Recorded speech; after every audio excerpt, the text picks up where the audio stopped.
সরকারের মেয়াদ যত বাড়বে দেশের সংকটও তত বাড়বে, বললেন সাইফুল হক। সত্য বলে যুক্তরাষ্ট্রের স্বার্থে আঘাত লাগলে কিছু করার নেই, বললেন ওবায়দুল কাদের। উপজেলা নির্বাচন সরকারের পাতানো ফাঁদ, বললেন মির্জা আব্বাস। জানাবো কেন্দ্রীয় নেতৃত্বে বড় পরিবর্তন আনার পরিকল্পনা বিএনপির। এবং সর্বশেষ জানাবো উপজেলা ভোটের প্রচারণা, এমপিদের অংশগ্রহণ ঠেকাতে সংসদ সচিবালয়ের দ্বারস্থ ইসি। শুনছিলেন সংবাদ শিরোনাম, এবারে বিস্তারিত। সরকারের মেয়াদ যত বাড়বে দেশের সংকট তত বাড়বে, বললেন সাইফুল হক। ক্ষমতাসীন আওয়ামী লীগ সরকারের মেয়াদ যত বাড়বে দেশের সংকট তত বৃদ্ধি পাবে বলে মন্তব্য করেছেন বাংলাদেশের বিপ্লবী ওয়ার্কার্স পার্টির সাধারণ সম্পাদক সাইফুল হক। তিনি বলেছেন, ৭ই জানুয়ারি কথিত ডামি নির্বাচন সরকারকে ক্ষমতা টিকিয়ে রাখার রাজনৈতিক ও নৈতিক বৈধতা দেয়নি। সে কারণে ওই সরকার যত প্রলম্বিত হবে দেশের বহুমাত্রিক সংকট তত বৃদ্ধি পাবে। প্রধানমন্ত্রী শেখ হাসিনার বক্তব্যের প্রতিক্রিয়ায় সাইফুল হক বলেন, আওয়ামী লীগ সরকারে না থাকলে কারা দেশ চালাবে তা দেশের মানুষ নির্ধারণ করবে। একটি অবৈধ নিরপেক্ষ বিশ্বাসযোগ্য নির্বাচনের মধ্য দিয়ে জনগণ তাদের সরকার ও নেতৃত্ব নির্বাচন করবে। গণতান্ত্রিক ব্যবস্থায় এর উন্নত হবার সুযোগ নেই, কিন্তু কেউ যদি মনে করেন তারা ছাড়া আর কেউ চালাতে পারবে না, সেটা গণতন্ত্র নয়। তিনি আরো বলেন, ৩১ দফা বাস্তবায়নের লক্ষ্যে রাজপথে বিরোধী রাজনৈতিক দলসমূহের মধ্যে ঐক্য গড়ে উঠেছে। বাস্তবে একটি কর্তৃত্ববাদী দুঃশাসন রাজনৈতিক দল ও জনগণকে এক কাতারে দাঁড় করিয়ে দিয়েছে। এখানে অন্য কোনো ম্যাজিক নেই। এই আন্দোলনের সরকার ও সরকারি দলের রাজনৈতিক পরিমণ্ডলের বাইরে থাকা বাম গণতান্ত্রিক প্রগতিশীল ঘরানার প্রায় সমস্ত দলে এই আন্দোলনের সক্রিয় ভূমিকা পালন করছে। সত্য বলায় যুক্তরাষ্ট্রের স্বার্থে আঘাত লাগলে কিছু করার নেই, বললেন ওবায়দুল কাদের। আওয়ামী লীগ যুক্তরাষ্ট্রের সঙ্গে কোনো সংঘাতে নেই বলে মন্তব্য করেছেন দলটির সাধারণ সম্পাদক এবং সড়ক পরিবহন সেতুমন্ত্রী ওবায়দুল কাদের। তিনি বলেন, সত্য বলে তাদের স্বার্থে আঘাত লাগলে তো কিছু করার নেই। আজ দুপুরে দলীয় সভাপতি ধানমন্ডির রাজনৈতিক কার্যালয়ে এক ব্রিফিংয়ে তিনি তথ্য জানান। মন্ত্রী আরো বলেন, আমাদের দেশের মানবাধিকার নিয়ে তারা কথা বলে, আমরা কি এসব নিয়ে কথা বলতে পারবো না? আমাদের দেশে তারা যে দৃষ্টিতে মানবাধিকার দেখে সে দৃষ্টিতে নিজের দেশে দেখবে না কেন? তাদের সঙ্গে আমাদের বন্ধুত্ব নেই এমন কথা তো আমরা বলিনি। আওয়ামী লীগের শীর্ষ নেতা বলেন, স্থানীয় সরকার নির্বাচনে মন্ত্রী এমপি স্বজনদের বিরত রাখা আওয়ামী লীগের নীতিগত সিদ্ধান্ত। এখানে আইনগত কোনো বিষয় নেই। নির্বাচনে প্রতীক বরাদ্দের বিষয়ে সেতুমন্ত্রী বলেন, প্রতীক ছাড়া নির্বাচন করলে নির্বাচনটি আরো বেশি অংশগ্রহণমূলক ও প্রতিদ্বন্দ্বিতাপূর্ণ হবে। এই ভাবনা থেকে আওয়ামী লীগ স্থানীয় সরকার নির্বাচনে প্রতীক বরাদ্দ স্থগিত করেছে। এর মানে এই নয় যে অন্য দলগুলো নির্বাচনে প্রতীক বরাদ্দ করতে পারবে না। উপজেলা নির্বাচন সরকারের পাতানো ফাঁদ, বললেন মির্জা আব্বাস। উপজেলা পরিষদে আসন্ন নির্বাচন সরকারের পাতানো ফাঁদ বলে মন্তব্য করেছেন বিএনপির স্থায়ী কমিটির সদস্য মির্জা আব্বাস বলেন, আরেকটা ফাঁদ, সর্বশেষ ফাঁদ পেতেছে আমাদের আজকের সরকার। তারা বলছে উপজেলা নির্বাচন, এর আগে জাতীয় নির্বাচনে ফাঁদ পেতেছিল, বিএনপিকে নির্বাচনে নেবে, কিন্তু বিএনপি সেই নির্বাচন প্রত্যাখ্যান করেছে। তিনি বলেন, যে নির্বাচনে জনগণ ভোট দিতে পারবে না সেই নির্বাচনের প্রয়োজন বাংলাদেশে নেই।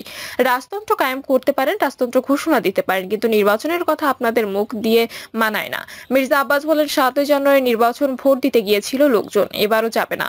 আমার ছোট ভাই রিজভী উদাহরণ দিলেন, সরিষাবাড়ি, কক্সবাজার ও বরিশালে ওরা নাকি বলেছে কেউ নির্বাচনে দাঁড়াতে পারবে না, সরকারের পতন হবে। মির্জা আব্বাস বলেন, পত্রিকায় দেখলাম সরকার উৎখাত করতে। আরে ভাই, আমি তো সরকারই দেখি না, এটা তো নির্বাচিত সরকার নয়, সুতরাং এই সরকারকে উৎখাত করার দায় দায়িত্ব বিএনপি বহন করে না।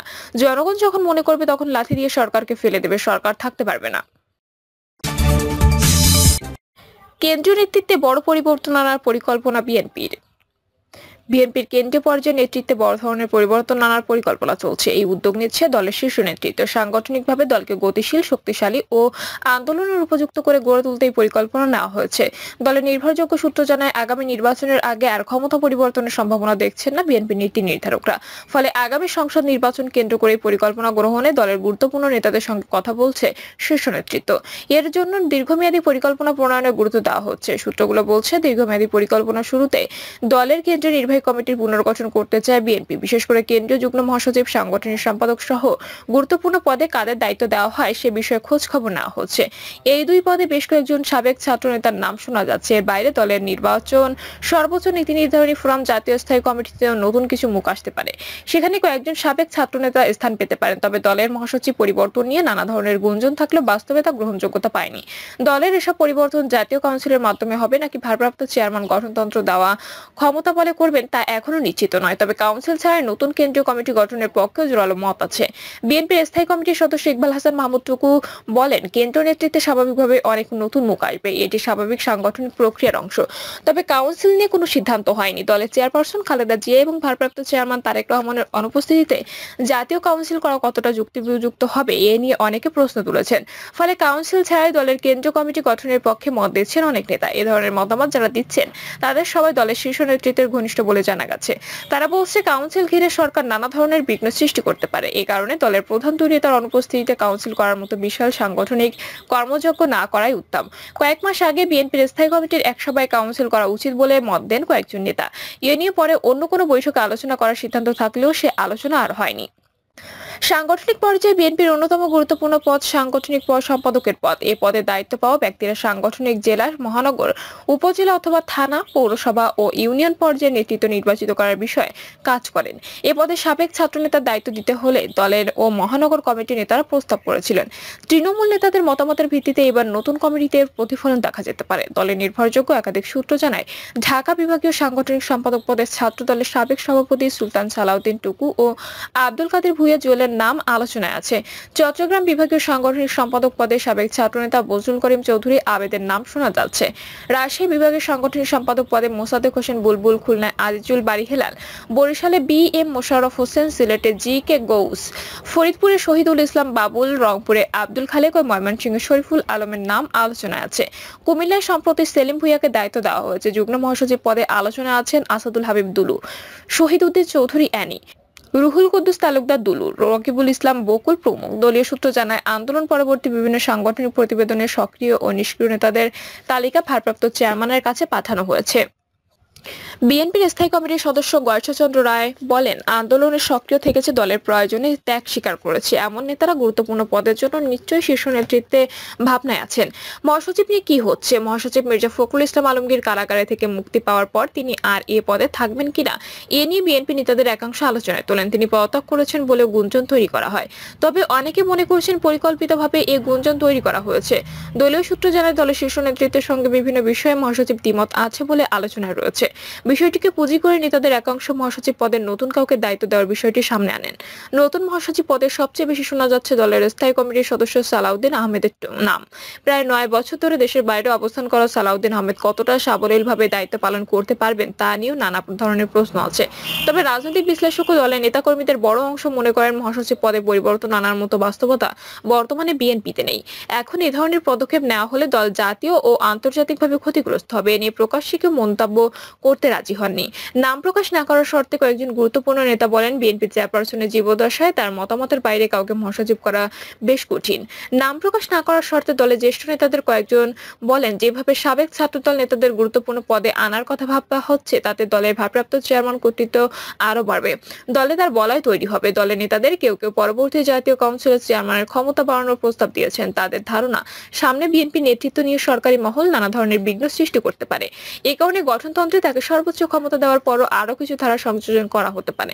দলের নীতি নির্ধারণী পর্যায়ে ভূমিকা রাখেন এমন একজন নেতার নাম প্রকাশ না করার শর্তে বলেন, বিএনপি কি করবে বিষয়টি পরিষ্কার নয়। দলের নেতাকর্মীদের সামনে কোনো ভীষণ নেই। ফলে দলের সাংগঠনিক কার্যক্রমে হাত দেওয়ার আগে কর্মপন্থা তৈরি করা উচিত। পুরো দেশের সঙ্গে বন্ধুত্ব গড়ে তুলবে, কূটনৈতিক তৎপরতা কিভাবে এগোবে এসব বিষয়ে সিদ্ধান্ত নেওয়া দরকার। এছাড়া দেশের রাজনীতিতে ডান বাম সমন্বিত সরকারের বিরোধী একটি জোট কিভাবে গড়ে তোলা যায় সে বিষয়ে বিশদ আলোচনার প্রয়োজন। এসব ঠিক না করে শুধু নেতৃত্বের পরিবর্তন করলে তা তেমন সুফল বয়ে আনবে না। উপজেলা ভোটের প্রচারণা, এমপিদের অংশগ্রহণ ঠেকাতে সংসদ সচিবালয়ের দ্বারস্থ ইসি। ষষ্ঠ উপজেলা পরিষদ নির্বাচনের প্রচারণায় সংসদ সদস্য সহ সরকারের সুবিধাভোগী অতি গুরুত্বপূর্ণ ব্যক্তিদের অংশগ্রহণ ঠেকাতে সংসদ সচিবালয়ের দ্বারস্থ হয়েছে নির্বাচন কমিশন। এমপিরা যিনি উপজেলা ভোটের প্রচারণায় অংশগ্রহণ না করেন সেই বিষয়ে সংসদ সচিবালয়কে নির্দেশনা জারি করতে অনুরোধ করেছে ইসি। চিঠিতে বলা হয়, ষষ্ঠ উপজেলা পরিষদ নির্বাচনে এমপি ও সরকারের সুবিধাভোগী অতি গুরুত্বপূর্ণ ব্যক্তিকে নির্বাচনী এলাকায় প্রচারণায় অংশগ্রহণ না করা এবং উপজেলা পরিষদ আচরণবিধির বিধান উল্লেখ করে এরূপ কার্য থেকে বিরত থাকার জন্য রিটার্নিং অফিসারকে পত্র প্রেরণ করতে নির্দেশনা দেওয়া যায় মর্মে ইসি সিদ্ধান্ত প্রদান করেছে।